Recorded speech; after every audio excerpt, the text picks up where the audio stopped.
Welcome to Black Seminole TV, the channel where we present the facts that will crack a ninja back. If you haven't subscribed, please subscribe and smash the like button.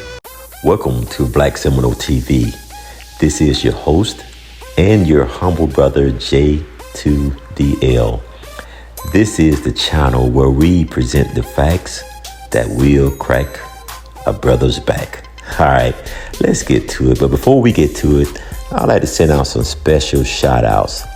Peace to the fam. Much love and peace and happiness to the fam.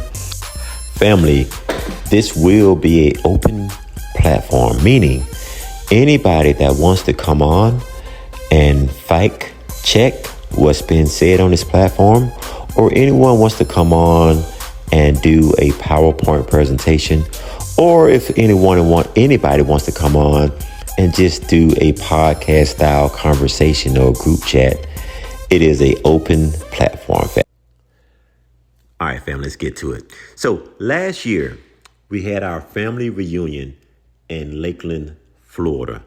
But before I went to the family reunion, I went by the Polk County Museum. The actual name is the Polk County History Center and Genealogy Library. Quick note, fam. When it comes to a museum, when it comes to history, a museum or a history center or a genealogy library is considered as a primary source, meaning that the information is factual and actual. Okay, let's check out the video. All right, what's good, fam? This your boy checking in. All right, y'all, I'm at the Polk County Museum, right? And it's a particular subject that I wanted to share with the group. Okay, there's this section here dealing with African Americans.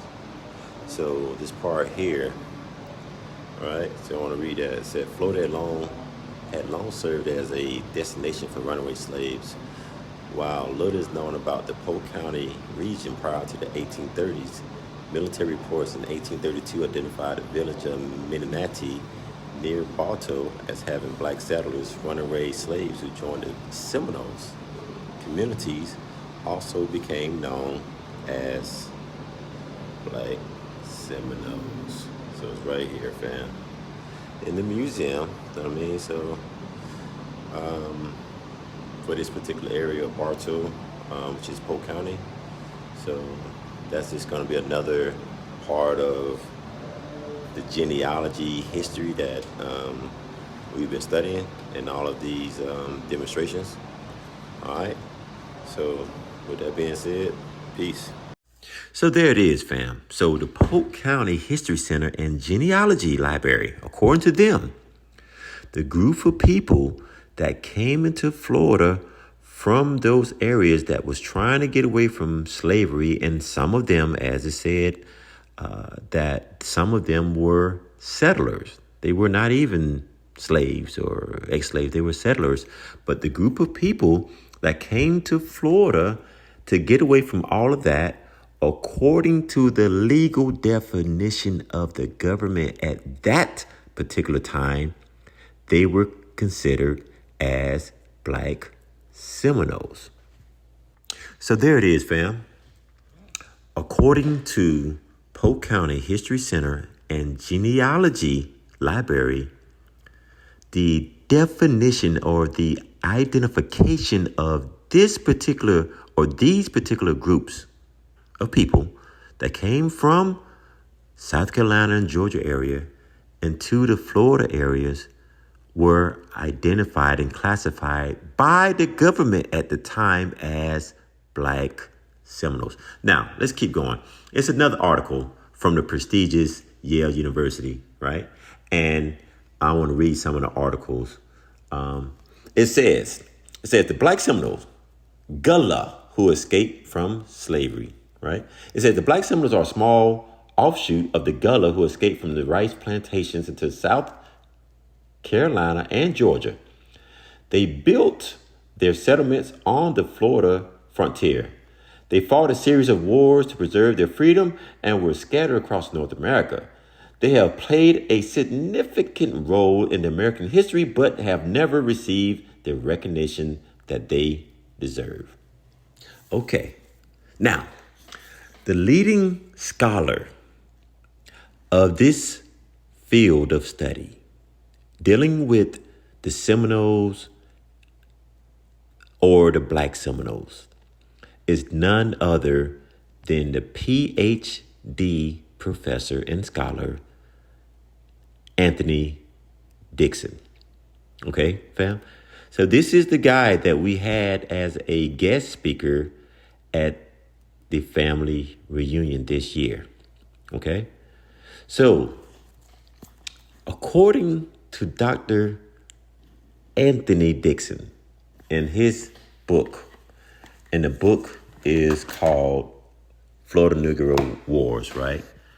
And the Florida Negro Wars is, in his book, he gives every detail of the bands of blacks that came from southern Georgia, right? Valdosta, southern Georgia area, and the band of blacks that came from South Carolina, the Ogeechee River area called the Gullah Geechees. So according to Dr. Anthony Dixon, these bands of blacks that came from the Ogeechee River area, the Gullah Geechees, and these band of blacks that came from the southern Georgia area, they were more Yamasee and Creek. They came and formed a coalition with the Mongolian Indians, which were the Apache and the Muskegee. They called this coalition Seminoles. Originally, it wasn't a black Seminole. It wasn't a red Seminole. It was just Seminoles, okay? And with this coalition, in the early 1800s, they fought a war against the United States and won. Y'all didn't hear me. They fought a war against the United States and won. In the late 1823, United States entered into a treaty called the Treaty of Multi Creek. Okay, so with this Treaty of Multi Creek, right, we fought and was awarded the lands all the way up from basically Ocala, Gainesville area, all the way down to so-called Manatee or Sarasota area, which the line, the areas was different, all the way over to Palm Bay. And guess what, fam? The capital of all of that territory, look at it on the map I have on the screen. It's in the light blue. The capital of that area was a city called Okahumpkee. Y'all not hear me. It was a city called Okahumpkee that is now called Okahumpka. All right. PhD scholar and professor at the University of Florida. Fam, I'm not giving you guys no chain gang talk. Okay, I'm giving you actual facts, and I'm giving you scholastic information from scholars. So Jane Landers, right, PhD scholar and professor at the University of Florida in Gainesville, wrote a book called Black Society in Spanish Florida, right? And in her book, she has a particular city in there. This is what caught my eye when I was reading the book. The old maps of Spanish Florida, they had a city called Okahumpkee in Spanish Florida, right? When I say Spanish Florida, I'm talking about La Florida. The original Florida was Da Florida. Da Florida means the flower. That's what we named it, the Aboriginals. That's always been here. But the point I'm trying to say, fam, is we are throwing away a glamorous culture and a glamorous history. Yes, fam, a history of mighty warriors. Okay? So now, some of you guys may ask, okay, if there was so much warriors, what happened? Why they lost it? What happened? Okay? So I brought this map up again, fam. If you look at the bottom of the map, you see it has a flat line at the bottom of the map. The blue part is the land and territory that was given for the Black Seminoles, okay? That line there, and from the Okeechobee, you see the little lake below, but the Okeechobee on down in the Everglades was given to the Red or Mongolian Seminoles. So what happened, Diesel or Lorenzo or John or JL? And putting in the short form, the Second Seminole War that we had a Second Seminole War because they reneged on the treaty. Why did they renege on the treaty? Because we got betrayed. We got stabbed in the back by the Red Seminoles of the Everglades, okay? The tribe now, that's a $14 billion tribe. We got sold out by them. Yes, fam. The notorious president, Andrew Jackson, right? Once he became president, he backdoored and made a deal with the Red Mongolian Seminoles.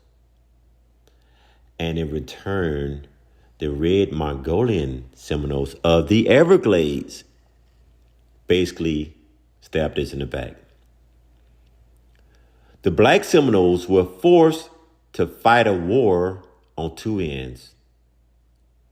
Up in Tallahassee at Fort Negro, we were fighting the colonizers or the United States.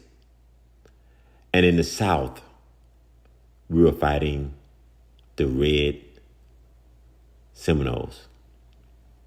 In return, our people basically left and went to Cuba. Some left and went to Jamaica.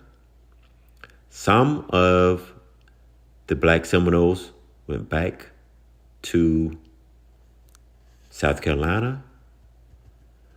And a large portion were victims of the Trail of Tears. Okay? And some of them remained here. The ones that remained here and toughed it out in the areas were called the Black Seminoles Unconquered. The Trail of Tears. Can you imagine from walking from Florida to Oklahoma or Texas? Just imagine that, family. It was called a Trail of Tears. Just imagine having the grandmamas and the mamas and the aunties and the young girls crying every step all the way to Oklahoma. Many died. Many didn't make it. But it was so much crying and tears, they call it the Trail of Tears. But even with the Trail of Tears, the blacks got in Oklahoma, it was the same thing. It was a separation between the Red Mongolian Indians, right? Which we really call them the $5 pretendians, and the blacks. Yes, indeed, it was a separation because we had got stabbed in the back. And there was no more trust. Okay? No more trust. They decided to go the route of sucking up to the white man, and we kept our dignity and fought as men. So yes, even with this separation out in Oklahoma, the Mongolian Indians or Mongolian $5 pretendian Seminoles were on one side and the Black Seminoles were on a different side. And even through all of that, the blacks came together and formed what we know today as the Black Wall Street. Yes, the Black Wall Street. So fam, when you think about this history, how is it possible for someone to know this history and not want to claim or be a part of this prestigious history and prestigious people? Yes, fam. Prestigious history and prestigious people. Okay? Part of us are disappointed that we are not getting money and benefits from the government. Okay? Those of us, such as myself, that has taken the time to learn and study this history, I appreciated that we was able to get it from the dirt. Okay? So that was the last subject that we had on the group chat, was about Black Wall Street. And with that, family, I'm going to leave it right there. Love, peace, and happiness. I tried so hard and got so far, but in the end